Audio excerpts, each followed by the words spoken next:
Can I get an amen? Just glad to watch IU win. So we're talking about comebacks and setbacks, and they came back and they won. And today, like the setback that we're going to talk about is anxiety. All right. So about 5 years ago, I was working for a pregnancy center, and they would send us out to different schools to speak on different topics. We would speak on dating, and we'd speak on healthy relationships. We'd speak on things like that. There was one day, though, in the week that we would speak about STDs, okay? We would divide, the girls and the guys, and we would talk about that. So within this period of time of a year, we would speak to about 3,500 students, all right? So fast forward 3.5 years, and I'm on staff here at this church. I got hired in September, and in November, around Black Friday, I went to Walmart because they had an iPhone for a really good deal. So I was standing in this really long line waiting for this iPhone. It was Black Friday, so everything and everybody was crowded, all right? This girl behind me, she says this. She goes, "I've seen you somewhere before." And I said, "Well, I'm on staff at Lincoln Hills." I said, "I've been on staff in Lanesville." I said, maybe it's that. And she goes, No, it's not that. So some time goes by, and she goes, "I know where I've seen you." And she says this out loud in front of everybody. She goes, "You're the STD guy." And I say, No, I am not the STD guy. I'm trying to say it loud enough people can. I taught a class about STDs, but I am not the STD guy. So after I leave, I'm starting to worry about that and think about it. I'm like, I didn't know everybody from here, and I thought somebody probably heard her say that, or who knows. And I thought, this girl here has single-handedly ruined my witness and ruined my ministry, in this area. I was worried about it, and then I kind of laughed, and I can laugh about it now because, I can't do anything about what people think about me. I can really just try to live the best that I can, and we all do that, and people are still not going to like you, and you can't control that, right? It's something that you cannot control, and there are some things that we can't control. Some things we can. We can control some things about our finances, but some things we can't. Our relationships. You can't control somebody in a relationship. You might want them to act or respond a certain way, but you can't really control that. Your kids. You can kind of control your kids right now and what they do, but when you send them to school, you're not with them, okay? When you send them to college, you worry about, hey, are they going to make the right decisions? And I wonder if they're going to live right. Those are things that we can't control. Anxiety is worrying about things that are future things that have not happened, or they are things that we just cannot control, okay?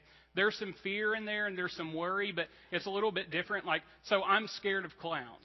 That will always be. If I see a clown at Walmart, I'll be like, I'm afraid. If I see a bee, I'm afraid of bees. I'm afraid I'll get stung. So I'm afraid of that. That's a fear. However, I don't sit in bed at night thinking I'd like to go to JC store, but there could be maybe a clown there. So I won't do that. So the difference is, you're worrying about things that might not happen, that you cannot control. I gave you a sheet of paper on your seats, and it has things that give you anxiety, okay? And I seriously want you guys, as I'm talking today, to fill that out. What are some things that give you anxiety? You don't have to show it to anybody. I'm not going to ask you to stand up and read it, but we are going to use it here in a second. So it's important if you fill that out, please. If you can just fill it out. There's pens in front of you in some of the seats, and I'm sure your neighbors have some pens. But what are some things that give you anxiety? So fill that out if you will. So we're going to read out of 1 Peter 5, 6-9. And it says this: "Humble yourselves, therefore, under God's mighty hand, that he may lift you up in due time. Cast all your anxiety on him, because he cares for you. Be alert and of sober mind. Your enemy, the devil, prowls around like a roaring lion looking for someone to devour. Resist him, stand firm in the faith, because you know that the family of believers throughout the world is undergoing the same kind of sufferings." So we're going to go through this verse by verse. First thing he says is to humble yourselves. When it comes to anxiety, you need to humble yourselves, okay? So when we humble ourselves under God's mighty hand, we realize that he is in control and we are not. And that's tough because we want to control things. A lot of anxiety happens when someone or something isn't doing what we think they or it should do. and responding the way we think it should respond. So I have this little quiz, and we're going to be like a game show. Are you a control freak? Okay, so we're going to read some stuff, and I want to see where you guys are at. Okay, the first one is this. Okay, do you ever help others drive? Okay, so it could be this. It could be A, only when asked. Anybody A? Okay. B, only when they are doing it wrong. Anybody that? Okay. So we have that one. Let's go to the next one. How do you react when someone loads the dishwasher wrong? Okay, so first one is this. There's a right way or there's a wrong way. So when I load the dishwasher, I'm putting everything in there. It's all going to get clean. It don't matter, so I didn't know there's a right way. Or B, I weep for humanity as I reload it properly. So you fall in one of those, all right? Next one. Okay, when you see food on someone's face, you tell them about it. Or maybe you don't. Or you lick your finger and you wipe it off. Yeah. I hate it when Frank does that to me. It smells like spit all day, like when he does. So next one. How many unread messages are currently in your email inbox? All right? Say triple digits, mostly junk. That's A. Or B, as 5 minutes ago, 0. I better go check. All right? So we all find, here's the thing, we all want control, right? A little bit. And if you're out there today and you're thinking, hey, I could have made a better survey to show people if they're a control freak, then you might have a control problem, all right? So those are things that we look at. It was a few years ago. Actually, it was right after Chesney was born. We were debating on coming, the family that we're getting ready to buy a minivan, okay? So, we never had one, and we bought one. I didn't want to back then, but I love it now. We were going to get this minivan. We were going to be that family, the family with a minivan. And in order to do this, I had to sell. Most of my life, I had a truck, okay? So I had a four-wheel drive, four-door Chevy, and if I sold that, we could, with our tax check, pay for the van in cash, all right? We would have no car payments. Now, what would I drive? Okay, so I'm leaving this truck behind. I'm taking my wife's Corolla, all right? So in my head, I start thinking, Corolla's just not very manly, what are people going to think about me, when they see me driving this car? And then another time we sold our house in Lanesville. We made a profit off of it. We made just enough money where we could buy a single-wide trailer and put it on Courtney's family's property. We would have no house payments, okay? It was a 3-bedroom, 2-bath. It was pretty new. And in my head, I start thinking about, what will people think if I live in a trailer? There's nothing wrong with that. I enjoyed living there. I enjoyed having no house payment. But in my head, I start thinking, will people come over to visit me? Is it going to be big enough? Are people going to look down on me because of that, because I have bought this? And here's the thing. When I'm thinking about stuff like that, God speaks to me, and he says, Chris, you need to stop getting your self-worth from what you drive. And you need to stop getting your self-worth from what people think of you. And you need to stop getting your self-worth from what you live in. And you need to start getting your self-worth from me and what I have done for you. And we need to get our identity from Jesus. We need to not worry what other people think. We can't control that. I worry all the time. What if my kids don't go to college, okay? They're homeschooled. What if they're socially awkward? I worry about that. I told you a story one time. We were at a McDonald's play place. Trace is 2. He goes up to the play place fully clothed. He comes down the slide. When he comes out, he's completely naked. All right? And I'm sitting here thinking, I lay in bed at night and I think, I hope he doesn't do that when he's 19. I hope he knows that, that is okay. And he's socially, everything's all right. I worry about that. What if someone comes over to our house, because pastors, some people pop in sometimes, and it's a mess and we don't know. What if they come in and there's Cheerios and Legos everywhere and there's maple syrup in the kids' hair, and they're going to walk away and they're going to think that Slayton group, man, they're a bunch of slobs. What? I worry about that. What if my retirement isn't enough money? What if Courtney and I are just eating beans all the time when we get old? What if I fail at doing this pastor thing? What if my sermon bombs? What if I gain weight and my wife starts calling me chubby? What? I worry about those things. Listen, God speaks to me, and he says, Chris, you need to stop worrying if your message is going to be awesome, or if your kids are going to be successful, or how sexy your wife thinks you are. No, you need to get your identity from me. We are all in the shadow of Jesus, okay? We're all in the shadow of that cross. And when we start putting Jesus first and we realize that life is fundamentally about Him, that our values, my values come from Him. The forgiveness that He gives me and I give others come from Him. The love that I have and I share with others in my family is from Him. Everything's from Him. It's all about Him. It isn't about me. I remember thinking, well, like, what if I don't get this right? What if I come to Lincoln Hills and I'm the downfall of Lincoln Hills?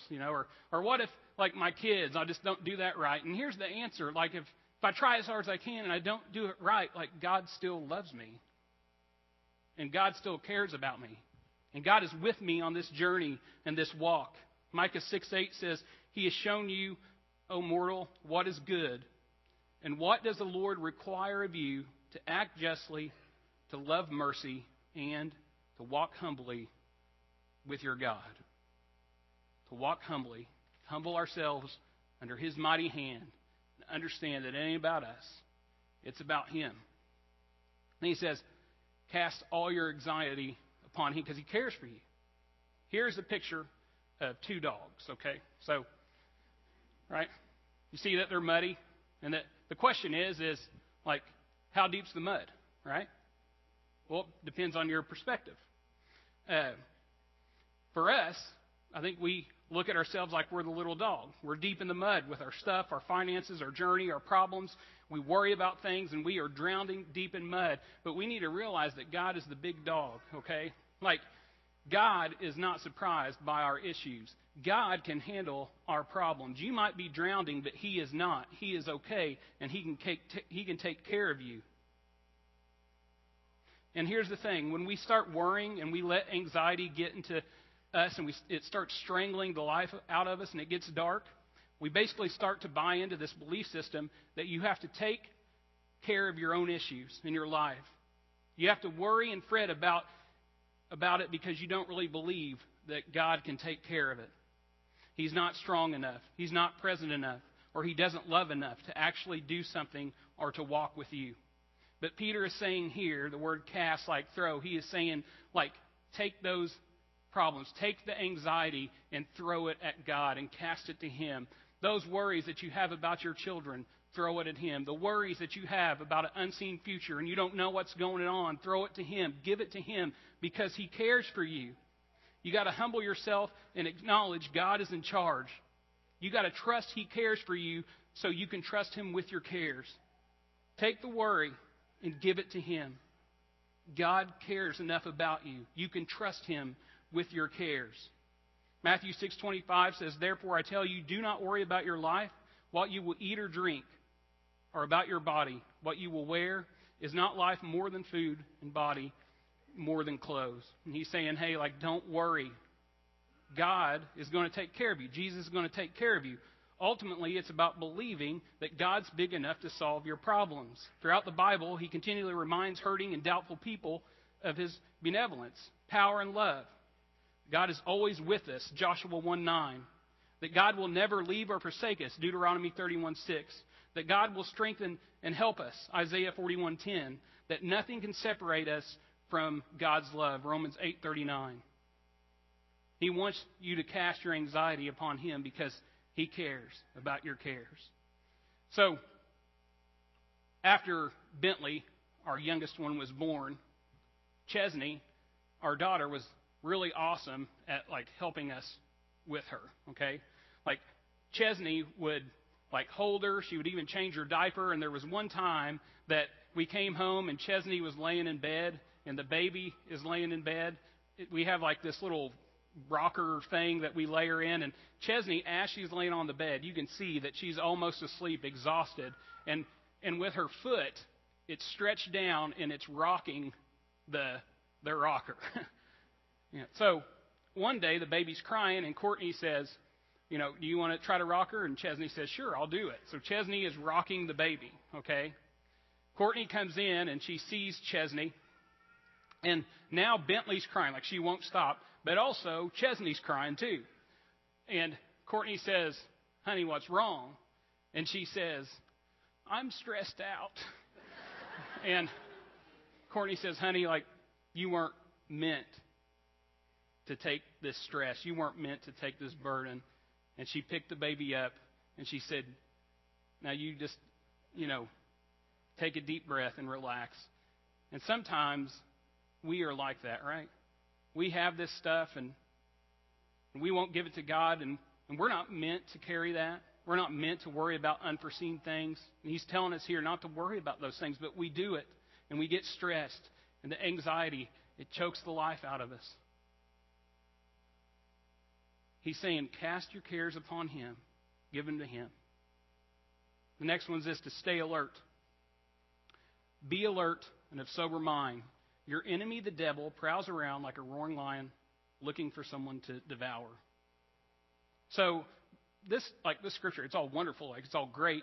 He talks about humbling yourself to God and He will lift you up, right? Then he says, cast all your anxiety upon Him because He cares for you. And then, he says this, and this gives me anxiety. It says, be alert and sober mind. Your enemy, the devil, prowls around like a roaring lion looking for who he can devour. Why is this in here? Well, 1 Peter 5:23, above this, he's talking to the elders, and he's talking about being a shepherd. Okay, so shepherd and sheep, it's all, they'll get this. So he says this, 1 Peter 5:2-3 says, care for the flock that God has entrusted you. Watch over it willingly, not grudgingly, not for what you will get out of it, but because you are eager to serve God.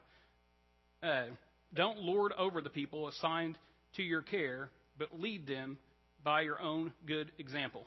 Okay, so he's talking shepherd and sheep. So God says the devil is like this. He is like a roaring lion, okay? And then he says we are like this, okay? It's not very, who'd win in a fight there? I mean, the lion is going to eat that. So here's the thing. The shepherd, right, takes care of the sheep. So the lion, there's a purpose behind that roar. If the lion roars, the sheep, they freeze, right? And they can look to the shepherd for help because he's going to guide them to safety. But the lion, if he keeps roaring and he keeps doing that, then the sheep are going to start getting afraid. Some of them are going to get nervous. Some of them are going to get annoyed. And the lion has a purpose. He wants them to be scared. He wants to get on their nerves. Because if he does that just enough, one of them, out of fear or worry, might cut and run and leave the shepherd. And what happens when the sheep leaves the shepherd? The lion's going to get lunch, right? And, today you might be here and you might have grown up with some things that give you anxiety. Maybe you grew up poor and you didn't have any money. And there's nothing wrong with being poor, but maybe, because of that, you really want to focus on how people see you. Maybe, you grew up and you were abused and you were hurt, and that's terrible. And because of that, you have anxiety about maybe your future relationships and what that's going to look like. Don't just be aware that the devil is out there, but be alert that he has a plan. And that's to put fear and worry in your heart and to put doubt in your heart that relates to God and His control, and to bring you to a place where trust is impacted toward God, and maybe you will cut and run. If you have issues, maybe you grew up poor, maybe you grew up in abuse, the devil is going to attack there. He's going to attack at our wounds. He's going to try to get you to be nervous or to be afraid or not trust that God is going to take care or that He cares about your cares, and He's wanting you to cut and run from the shepherd. But when fear comes, you look to your shepherd. When worry comes, you look to your shepherd. When others cut and run, you look to your shepherd. And in that, we can find true peace. We expect too much of ourselves sometimes. We think we're supposed to have all the answers. We're convinced we're supposed to defy human limits, believing we have to do it all or do it alone, more than faith and trust.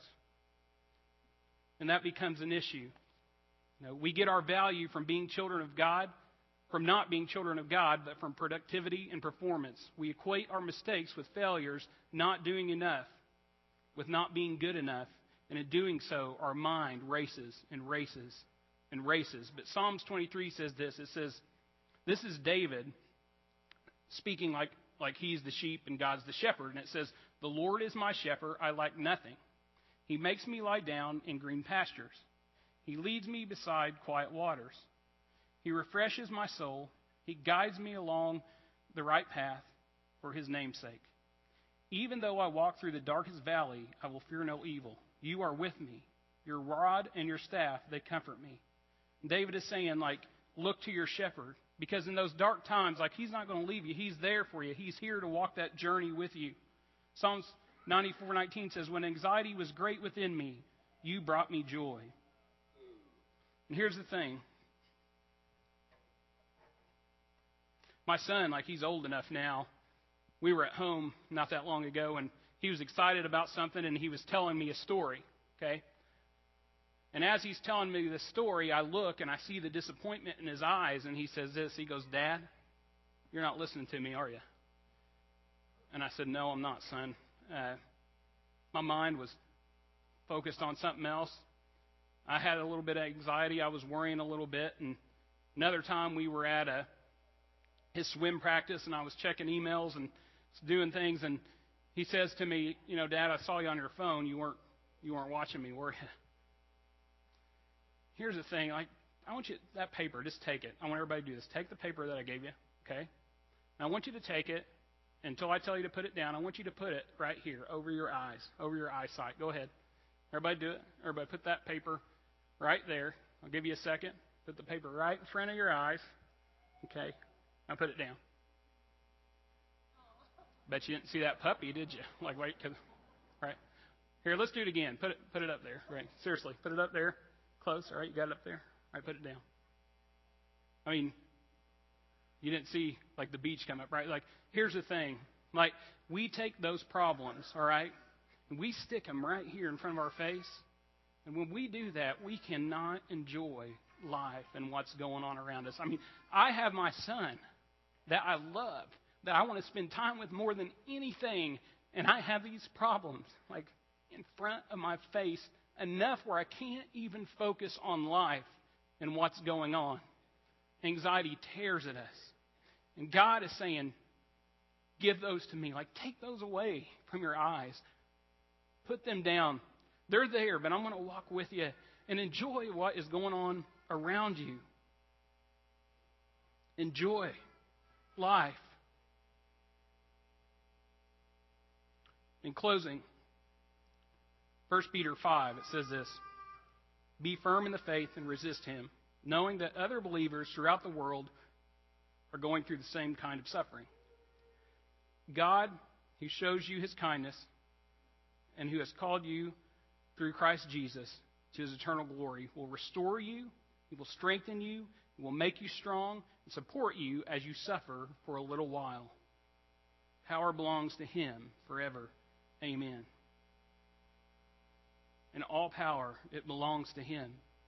And if we want real peace and we want to find rest, it's to him that we look to. We worship him. And anxiety, when it comes in our life, it's like a lot of noise. We wake up with it.